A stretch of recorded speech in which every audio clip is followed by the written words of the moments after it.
returning back to what I believe will happen to Tommy on the 28th or the 29th, because I didn't address it in full, and I apologise for that. But in my personal opinion, and I may be wrong, but I don't believe they're going to jail Tommy on the 28th. It's not in the public's interest. If they were to do so, of course, this would kick off riots, it could kick off protests, it could get tasty, let's put it that way. But another thing as well is what I believe will happen. This is what I truly believe will happen. They'll give him a suspended sentence. This will quiet down the masses, okay? This will be their job of trying to get everyone to remain calm and kind of not believe what Tommy says about them trying to put him in prison or take him down, silence him and stuff like that. But then what you'll see is them activate that suspended sentence, okay?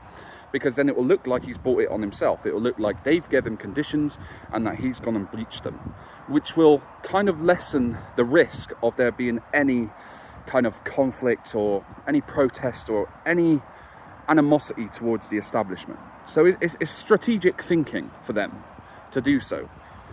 Now, if I'm wrong and they do lock him up, then they could also use that to bring in new laws.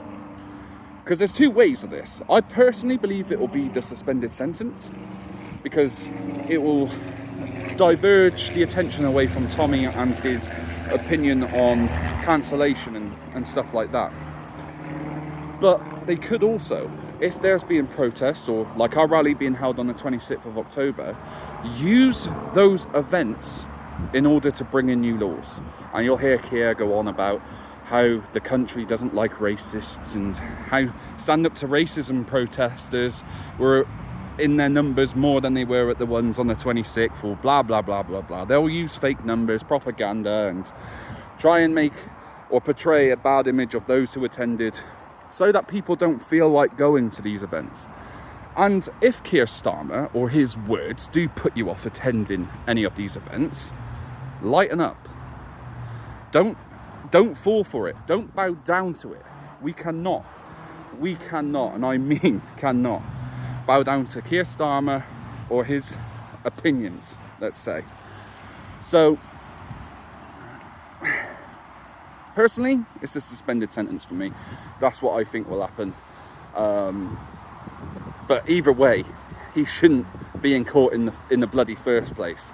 And sadly, more people like Tommy, those who haven't got a public profile, will be facing the same problems as he is now in the future, like they have done more recently, especially during the protests at Southport.